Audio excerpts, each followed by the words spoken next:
நேற்றைக்கு முதலமைச்சர் ஜெயலலிதா அவர்கள் மருத்துவமனையில் இருந்தபடியே அவர் பணியாற்றி கொண்டிருக்கிறார். இன்றைக்கு அவர்களினுடைய கட்சி தோழர்கள் சொல்லுகிறார்கள் 24 மணி நேரத்தில் 20 மணி நேரம் பணியாற்றியதால் தான் உடல்நலமில்லை என்கிறார்கள். அடுத்து வருகிறவர் என்ன சொல்லுவது என்று புரியாமல் 20 மணி நேரம் என்று அவர் சொல்லிவிட்ட காரணத்தால் 20 மணி நேரம் 30 நிமிடம் அவர் வேலை செய்கிறார் என்று இன்னொரு 30 நிமிடத்தையாவது சேர்த்து சொல்ல வேண்டிய கட்டாயத்திலே இவர்கள் இருக்கிறார்கள். நேற்றைக்கு 1 மணி நேரம் தலைமைச் செயலாளர் அவர்களோடும் ஆலோசகர் ஷீலா பாலகிருஷ்ணனோடும் வழக்கறிஞரோடும் இன்னும் ஓரிரு அதிகாரிகளோடும் முதலமைச்சர் 1 மணி நேரம் பேசினார் என்றும் நாளைக்கு நடைபெற இருக்கிற கூட்டத்திலே என்ன பேச வேண்டும் என்பதை அவர் சொல்ல சொல்ல மற்றவர்கள் எழுதி கொண்டார்கள், டிக்டேட் செய்தார் என்றும் ஒரு செய்தியை எல்லா ஊடகங்களும் ஒளிபரப்பின. நானும் ஆவலோடு எதிர்பார்த்தேன். 1 மணி நேரம் அவர்கள் பேசிய காட்சியை 1 நிமிடமாவது படமாக காட்டுவார்கள் என்று நான் எதிர்பார்த்தேன். அது எழுத்துகளாக வந்தனவே தவிர ஜெயா தொலைக்காட்சி உட்பட எதிலும் படமாக அந்த செய்தி வரவில்லை. ஏன் சந்தேகப்பட்டு கேட்கிறாயா என்று நீங்கள் கேட்கலாம். சந்தேகத்திற்காக கேட்கவில்லை, ஒரு நம்பிக்கைக்காக கேட்கிறேன் என்று வைத்துக் கொள்ளலாம்.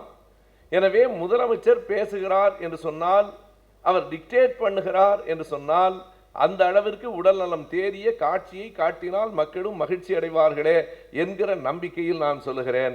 இதுதான் தமிழ்நாட்டினுடைய நிலையாக இருக்கிறது. 3 முறை அனைத்து கட்சி கூட்டம் கர்நாடகத்திலே நடைபெற்றிருக்கிறது. ஒரு முறை கூட தமிழ்நாட்டிலே நடைபெறவில்லை.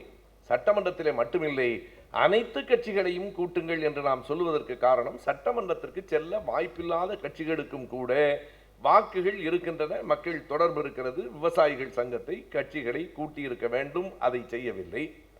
குறைந்தது சிறப்பு சட்டமன்றத்தையாவது கூட்டி ஒரு நாள் அதனை விவாதித்திருக்க வேண்டும், அதையும் செய்யவில்லை. அமைச்சரவையாவது கூட்டியிருக்கிறார்களா என்றால் அமைச்சரவை கூட்டமும் நடைபெறவில்லை. சரி, எதுவும் வேண்டாம், குறிப்பிட்ட அமைச்சரோடும் பேசியதாக தெரியவில்லை. அதை பற்றி பேசுகிற போது அந்த அமைச்சர் உள்ளே போக முடியவில்லை.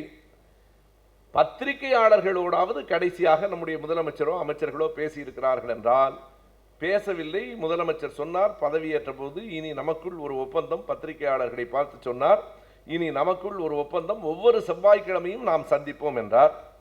அவர் வீட்டில் மாட்டியிருக்கிற நாட்காட்டியில் செவ்வாய்க்கிழமை இல்லை, இருந்திருந்தால் சந்திப்பார். திங்களுக்கு பிறகு புதன்கிழமை தான் இருக்கிறது, செவ்வாய்க்கிழமை இல்லை. பத்திரிகையாளர்களையும் சந்திக்கவில்லை. ஆனால் கர்நாடகம் தொடர்ந்து அனைத்து முயற்சிகளையும் செய்து கொண்டிருக்கிறது. அடிக்கிறவன் அழுது கொண்டே இருக்கிறான், அடிபடுகிறவன் அமைதியாக இருக்கிறான். இந்த விந்தை காவிரி சிக்கலில் நடந்து கொண்டிருக்கிறது. முதலமைச்சர் சித்தராமையா இன்னொரு புதிய செய்தியை சொல்லியிருக்கிறார், நமக்கு தெரியவில்லை. நீதிபதிகள் சொல்வதெல்லாம் சட்டம் இல்லை என்கிறார். பிறகு யார் சொல்லுவது? நமக்கு பல குழப்பங்கள் வந்து சேர்கின்றன. ஒரு முறை வெங்கட்ராமன் அவர்கள் குடியரசுத் தலைவராக இருந்த போது சொன்னார், எனக்கு மட்டும் அதிகாரம் இருக்குமானால் இந்த பள்ளிக்கூடங்களிலே நன்கொடை என்கிற பெயரில் லஞ்சம் வாங்குவதை தடுத்து விடுவேன்னார். குடியரசுத் தலைவருக்கே அதிகாரம் இல்லை என்பது அப்போதுதான் நமக்கு தெரிந்தது. எனக்கு மட்டும் அதிகாரம் இருக்குமானால் என்று சொன்னவர் வேறு யாரும் அல்ல, உள்ளூர் கவுன்சிலர் அல்ல, குடியரசுத் தலைவர் சொன்னார். அதை போல சித்தராமையா இன்றைக்கு புதிதாக ஒரு செய்தியை சொல்லியிருக்கிறார், நீதிபதிகள் சொல்லுவதெல்லாம் சட்டம் ஆகாது என்று சொல்லியிருக்கிறார். பிறகு யார் சொன்னால் சட்டமாகும் என்று அவர்கள் தான் சொல்ல வேண்டும். உமாபாரதியை போய் 2 முதலமைச்சர்கள், 2 முதலமைச்சர் அல்ல, அந்த முதலமைச்சரும் நம்முடைய முதலமைச்சரை சந்தித்தவரும் அங்கே போகிறார்கள். நீங்கள் கவனிக்க வேண்டும், முதலமைச்சரை நேரடியாக சந்தித்தவர் கூட போகவில்லை, முதலமைச்சரை சந்தித்தவர் அங்கே போகிறார். இப்படி 4-5 பேர். நான் கூட ஏன் அதை படமாக காட்ட வேண்டும் என்று விரும்புகிறேன் என்றால், முதலமைச்சரை நாம் பார்க்க வேண்டும் என்பதற்காக இல்லை, குறைந்தபட்சம் அமைச்சர் பன்னீர்செல்வமாவது பார்ப்பதற்கு ஒரு வாய்ப்பு கிடைப்புமே என்பதற்காக சொல்லுங்கள். சரி, இதற்குள்ளே இருக்கிற அரசியல் என்ன? பாரதிய ஜனதாவுக்கு தமிழ்நாடு என்ன, கர்நாடகம் என்ன? எதற்காக அவர்கள் கன்னடத்தை ஆதரிக்கிறார்கள் என்றால், அதற்கான விடை மிக எளியது.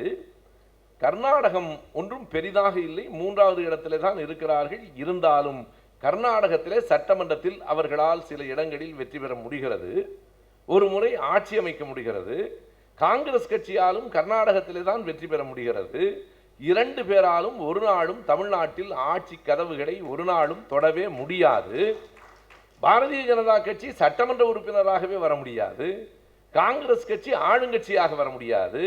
எனவே தாங்கள் ஆளும் கட்சியாக வரக்கூடிய அல்லது குறைந்தபட்ச சட்டமன்ற உறுப்பினர்களை பெறக்கூடிய அந்த மாநிலத்திற்கு ஆதரவாக இருப்பதுதான் தங்களுக்கு நல்லது என்று அவர்கள் கருதுகிறார்களே தவிர காவிரி சிக்கலில் எங்கே நியாயம் இருக்கிறது என்று அவர்கள் தேடவே இல்லை. ஆனால் அவர்களிடத்திலே போய்த்தான் நாம் இப்போது காவிரி மேலாண்மை வாரியத்தை அமைக்க வேண்டும்.